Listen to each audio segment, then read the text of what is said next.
नमस्कार दोस्तों, CG classes भुना पर मैं आप संजय सर आपका बहुत बहुत स्वागत करता हूं, नंदन करता हूं। तो हो चुका आगाज रण का युग बदलने की है तैयारी, हो चुका आगाज रण का युग बदलने की है तैयारी, और जीत उसी की होगी जिसका संघर्ष है जारी। जी हाँ दोस्तों, इसी ध्येय के साथ, इसी वाक्य के साथ आज की क्लास का आरंभ कर रहे हैं। बिना किसी विलंब के, बिना किसी देरी के क्लास की शुरुआत कर रहे हैं। और हमारा मेन मोटिव यही रहेगा, मेन उद्देश्य हमारा यही रहेगा, मुख्य उद्देश्य हमारा यही रहेगा कि हरियाणा एचएसएससी की जो डी ग्रुप की जो भर्ती होनी है उसको ध्यान में रख करके हम अच्छी तैयारी करें हमारी। ठीक है, तो आज का पहला क्वेश्चन ये है, आकाशवाणी रोहतक की स्थापना कब हुई? आकाशवाणी रोहतक की स्थापना कब हुई? तो पहला ऑप्शन है 8 मई 1976 को, दूसरा ऑप्शन है 24 जून 1991 को, तीसरा ऑप्शन है 26 जनवरी 1999 को, और अगला ऑप्शन है 1 नवंबर 2002 को। तो जल्दी जल्दी आंसर कीजिएगा। तो इसका जो सही आंसर हो जाएगा वो क्या हो जाएगा? ऑप्शन ए हो जाएगा 8 मई 1976 आपका सही आंसर हो जाएगा। ये हरियाणा का क्या था? हरियाणा का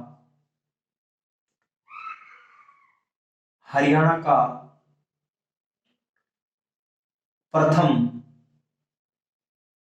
आकाशवाणी केंद्र, हरियाणा का प्रथम आकाशवाणी केंद्र है। उसके बाद में हरियाणा का दूसरा आकाशवाणी जो केंद्र है वो है कुरुक्षेत्र, जिसकी स्थापना कब हुई थी? कुरुक्षेत्र है जिसकी स्थापना हुई थी 24 जून 1991 को। 26 जनवरी 1999 को हिसार आकाशवाणी केंद्र की स्थापना होती है, हिसार की। और उसके बाद में हिसार हिसार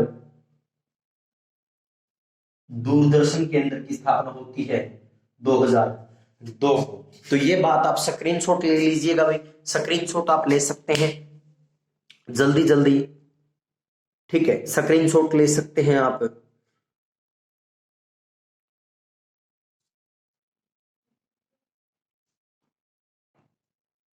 क्लास को अपने मित्रों के साथ शेयर करने का प्रयास करें, आप कोशिश करें भाई, शेयर कीजिएगा क्लास को ताकि आपके मित्र भी तैयारी कर सकें। तो ज्यादा से ज्यादा आप शेयर करें क्लास को।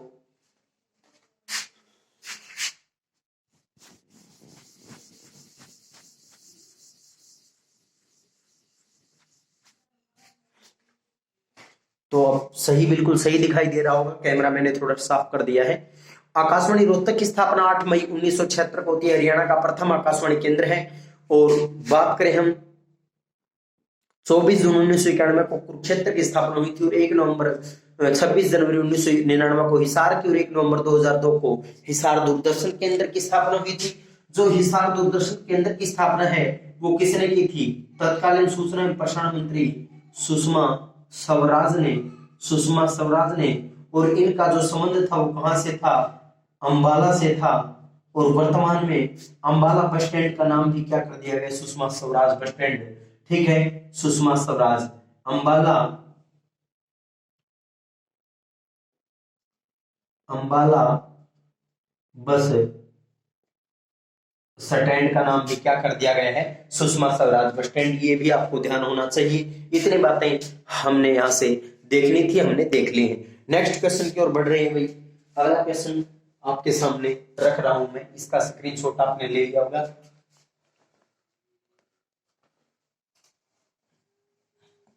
नेक्स्ट क्वेश्चन, ठीक है। तो पेपर के बारे में अफवाह फैला रहे हैं लोग भाई, कब होगा कब होगा। पेपर जब भी होगा, लेकिन आप अपनी तैयारी अच्छी रखें भाई, आप अपनी तैयारी अच्छी रखें। नेक्स्ट क्वेश्चन आपके सामने है, फतेहाबाद का प्राचीन नाम क्या था? अगला क्वेश्चन है, फतेहाबाद का प्राचीन नाम क्या था? ये आपको बताना है, जल्दी जल्दी कमेंट सेक्शन में आंसर करें भी। फतेहाबाद का प्राचीन नाम क्या था? तो पहला ऑप्शन आपके सामने है, सोनप्रस्थ। दूसरा आपके सामने ऑप्शन है पानप्रस्थ। तीसरा ऑप्शन आपके सामने है गुरुग्राम।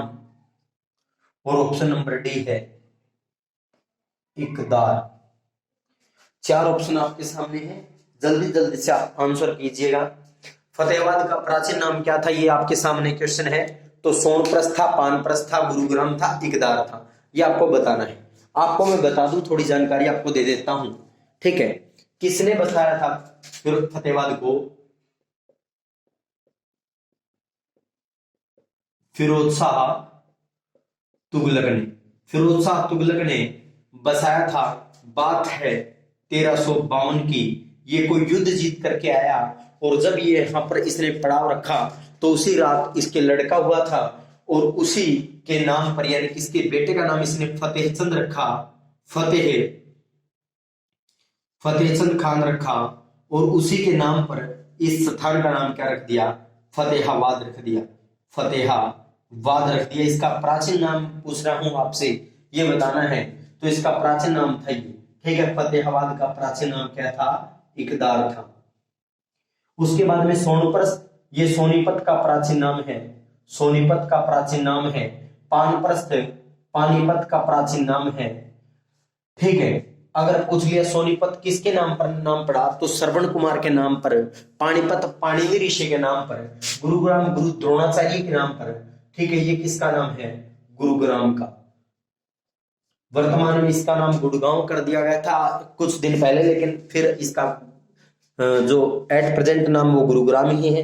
तो सोनीपत का प्राचीन नाम सोनप्रस्थ था, पानीपत का पानप्रस्थ था, गुरुग्राम का गुरुग्राम ही था और फतेहाबाद का इकदार था। फिरोज शाह तुगलक ने बसाया 1352 में। फतेह खान अपने बेटे के नाम पर फतेहाबाद इसका नामकरण कर दिया था। ये स्क्रीनशॉट ले लीजिएगा, फिर आगे बढ़ेंगे भाई। हम स्क्रीनशॉट लेते जाइएगा, फिर आगे हम बढ़ेंगे।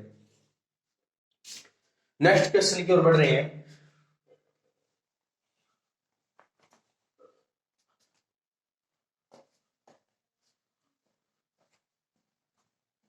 नेक्स्ट क्वेश्चन की ओर बढ़ेंगे हम।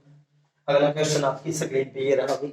अगला क्वेश्चन है कुरुक्षेत्र विश्वविद्यालय की स्थापना कब हुई? अगला क्वेश्चन है कुरुक्षेत्र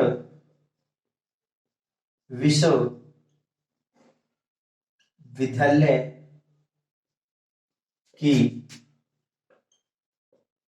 की स्थापना कब हुई? ये आपके सामने क्वेश्चन है। कुरुक्षेत्र विश्वविद्यालय की स्थापना वो है वो कब हुई, ये आपके सामने क्वेश्चन है। कुरुक्षेत्र विश्वविद्यालय की स्थापना कब होती है, ये आपसे पूछा जा रहा है। तो ऑप्शन नंबर ए आपके सामने जो है वो है 1976। ऑप्शन नंबर जो बी है वो 1970। ऑप्शन नंबर जो सी है वो है 1956 और ऑप्शन नंबर जो डी है वो है 1995। तो आपको बताना है कौन सा ऑप्शन इसमें सही हो जाएगा। कुरुक्षेत्र विश्वविद्यालय की स्थापना है वो कब हुई थी? तो जल्दी जल्दी कमेंट सेक्शन में आंसर करेंगे, ठीक है। क्लास को शेयर भी करना नहीं भूलें, कमेंट आप अवश्य करें। जब क्लास खत्म हो जाए तो आप ये भी कमेंट कर सकते हैं कि किस विषय पे हमें क्लास चाहिए, तो उसी विषय पर क्लास कल आपको हम कोशिश करेंगे देने की, ठीक है। तो अब फिलहाल इसका आंसर कीजिएगा, कुरुक्षेत्र विश्वविद्यालय की स्थापना कब हुई थी? तो ये बताओ आप। तो कब हुई थी भाई? 1956, ठीक है। यानी कि KUK कुरुक्षेत्र विश्वविद्यालय कुरुक्षेत्र की स्थापना कब हुई थी? 1956 को हुई थी। अगर बात करें अन्य ऑप्शन के साथ देख लेते हैं। 1976 के अंदर किसकी स्थापना होती है? MDU Maharshi Dayanand university. 1976 में HAU। वर्तमान में इसका नाम क्या है? चौधरी चौधरी चरण सिंह हरियाणा एग्रीकल्चर यूनिवर्सिटी। चौधरी चरण सिंह, ठीक है। CCSHU चौधरी चरण सिंह हरियाणा एग्रीकल्चर यूनिवर्सिटी, इसकी स्थापना हुई थी 1970 को। 1995 में GJU Guru Jambheshwar university science and technology, ठीक है। गुरु जम्बेश्वर विज्ञान एवं प्रौद्योगिकी विश्वविद्यालय की स्थापना हुई थी 1995 के अंदर। तो ये भी आपको पता होना चाहिए। 1976 में MDU की, 1970 में HAU, ठीक है, जो कि 7,000 प्लस एकड़ में फैली हुई है। इसके विषय में थोड़ा और जान लेते हैं। 1956 में इसकी स्थापना हुई थी केयूपी की। तो ये कितने हैं, ये 400 एकड़ में फैला हुआ है। ठीक है, 400 एकड़ में फैला हुआ है। इसकी जो शुरुआत हुई थी वो संस्कृत विभाग से हुई थी। संस्कृत विभाग से शुरुआत होती है और 400 एकड़ में संस्कृत विभाग से शुरुआत होती है। और देश के प्रथम राष्ट्रपति यानी कि डॉक्टर राजेंद्र प्रसाद ने इसकी क्या रखी थी, इसकी नींव रखी थी। इतनी बातें यहां से आपको पता होनी चाहिए। ठीक है, इतनी बातें आपको यहां से पता होना चाहिए। ठीक है, 400 एकड़ में फैला हुआ है, संस्कृत विभाग से शुरुआत होती है, डॉक्टर राजेंद्र प्रसाद ने इसकी नींव रखी थी, ये भी आपको पता होना चाहिए। 1976 एमडीयू महर्षि दयानंद। एक सीडीएलयू और बता देता हूं आपको, सीडीएलयू 5 अप्रैल 2003 को स्थापना हुई थी। CDLU Chaudhary Devilal university Sirsa. ठीक है, ये बता और देता हूं मैं, एमडीयू कहां है, रोहतक के अंदर है। एमडीयू महर्षि दयानंद यूनिवर्सिटी जो विश्वविद्यालय वो रोहतक के अंदर है। एचयू आपका जो है वो हिसार के अंदर है। एचयू हिसार के अंदर है। केयू के कुरुक्षेत्र के अंदर है। केयू के कुरुक्षेत्र के अंदर हो गया। जीजेयू आपका हिसार के अंदर है। और सीडीएलयू आपका सिरसा। सीडीएलयू यूनिवर्सिटी कहाँ है, सिरसा के अंदर। ये भी आपको पता होना चाहिए। देश के मतलब पूर्व उप प्रधानमंत्री कौन हुए हैं, चौधरी देवीलाल के नाम पर इसका नाम रखा गया है। और उसकी बात करें अगर एचयू की, तो देश के 7वें प्रधानमंत्री चौधरी चरण सिंह के नाम पर इसका एचयू का नाम रख दिया गया है, हरियाणा एग्रीकल्चर यूनिवर्सिटी। तो आप इसका स्क्रीनशॉट ले सकते हो भाई, स्क्रीनशॉट ले, फिर आगे हम पढ़ेंगे। कुरुक्षेत्र विश्व हमारा क्वेश्चन था, कुरुक्षेत्र विश्वविद्यालय की स्थापना कब हुई, तो ये 1956 आएगा। 400 एकड़ में फैला हुआ है, संस्कृत विभाग से इसकी शुरुआत हुई थी, डॉक्टर राजेंद्र प्रसाद ने इसकी नींव रखी थी। एमडीयू रोहतक के अंदर है। महर्षि दयानंद यूनिवर्सिटी पूरा नाम है, रोहतक के अंदर 1976 में स्थापना होती है। 1995 में स्थापना होती है गुरु जम्बेश्वर यूनिवर्सिटी की, गुरु जम्बेश्वर विश्वविद्यालय। ठीक है, हिसार के अंदर है। और उसके बाद में 5 अप्रैल 2003 को सीडीएलयू सिरसा के अंदर चौधरी देवीलाल यूनिवर्सिटी, देश के पहले के उप प्रधानमंत्री रहे हैं, तो उन्हीं के नाम पर रखा गया इसका नाम। नेक्स्ट क्वेश्चन की ओर बढ़ेंगे भाई।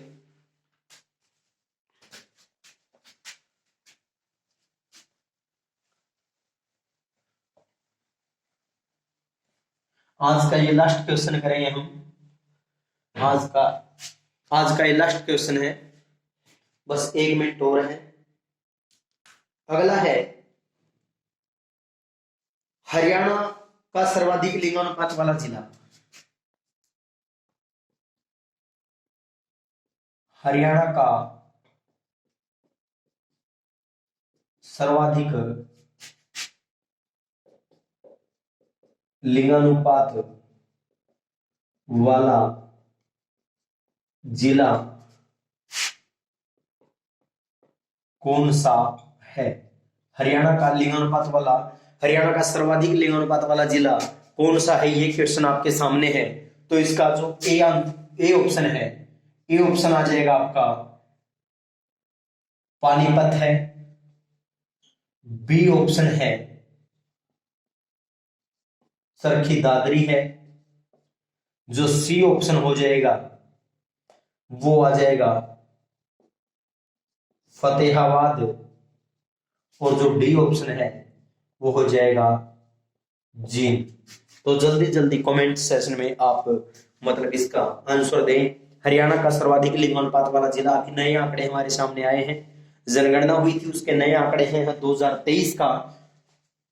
जो 2022 का लिंगानुपात हमारे सामने आया है उसके अकॉर्डिंग बताना आपको हरियाणा का लिंगानुपात। ठीक है, तो प्रथम कौन है, अंतिम कौन है, सारा हम देखेंगे यहाँ। तो इसका सही आंसर क्या हो जाएगा भाई? सही आंसर हो जाएगा जींद। कितना है? 986। कैसे मापते हैं? प्रत्येक 1000 पुरुषों के पीछे महिलाओं की संख्या। प्रत्येक 1000 पुरुषों के पीछे महिलाओं की संख्या, इससे मापते हैं हम क्या, लिंगानुपात। देखा जाता है प्रत्येक 1000 पुरुषों में से कितनी महिलाएं हैं, तो ये लिंगानुपात इस प्रकार मापा जाता है। तो सर्वाधिक किसका है, जींद का है, 986 है। उसके बाद में अगर यहाँ पर और भी है, पानीपत का कितना है, तो पानीपत का है 959, चरखी दादरी का 799 है, और उसके बाद में फतेहाबाद का आपका हो जाएगा 955। ठीक है। अगर बात करें यहां पर हम सबसे सर्वाधिक लिंगानुपात किसका है, तो सर्वाधिक लिंगानुपात है, सर्वाधिक। ठीक है, यानी कि ऑप्शन आपका डी सही हो जाएगा। अगर न्यूनतम की बात करें तो न्यूनतम है, न्यूनतम किसका, चरखी दादरी का है, न्यूनतम किसका है, चरखी दादरी का है। अगर बात करें हम पानीपत की तो 759 है। प्रथम 3 अगर देखते हैं, पहले तीन कौन कौन से हैं, पहला तो हो गया ये फर्स्ट पोजीशन पर, सेकंड पोजीशन पर पानीपत है, और थर्ड पोजीशन पर है यमुनानगर, उसका है 958। अगर हम हरियाणा का लिंगानुपात देखें, हरियाणा का औसत कितना है, 913 है, 913 लिंगानुपात है। अगर हम हिसार का देखें भाई, हिसार का भी आपको पता होना चाहिए, हिसार का तो वो है 933, हिसार का कितना है, 933 है। तो ये मुख्य बातें आपको याद करनी है। हरियाणा का सर्वाधिक लिंगानुपात वाला जिला कौन सा है, तो वो हो जाएगा आपका कौन सा, जींद, 986 है। उसके बाद में अगर आपसे दूसरा सबसे लिंगानुपात वाला दूसरा सबसे बड़ा जिला पूछ लिया जाए, सर्वाधिक लिंगानुपात वाला जिला पूछ लिया जाए, तो पानीपत है, 959 है। यमुनानगर तीसरे स्थान पे है, 958 है। चरखी दादरी का 799 सबसे कम है, और फतेहाबाद का 955, हिसार का 933, और हरियाणा का औसत जो है वो 913 है। तो कमेंट सेक्शन में आप जरूर बताएं भी क्लास आपको कैसी लगी। ठीक है, ये आज के कुछ क्वेश्चन हमने देखे, और आज के लिए इतना ही भाई। कल फिर आपकी क्लास रहेगी इसी टाइम, शाम को 8:30 बजे क्लास रहेगी डेली अपनी, 8 या 8:30 बजे का टाइम। आप कमेंट सेक्शन में टाइम बता देना, जब भी आप फ्री हो उसी समय क्लास रहेगी आपकी, 8 या 8:30 बजे। यही मेरे को लगता है उपयुक्त समय होता है, क्योंकि आप खाना खुना खा के फ्री हो जाते हो, तो यही सबसे अच्छा समय रहेगा। आप कमेंट सेक्शन में जरूर बताएं कि किस टाइम क्लास डेली जो लगानी है, 8 या 8:30 का मैं तो ये सोच रहा हूँ, बाकी आप बता देना भाई। तो आज के लिए इतना ही, नमस्कार भाई, जय हिंद जय भारत। आप पढ़ते रहिए, आगे बढ़ते रहिए, धन्यवाद।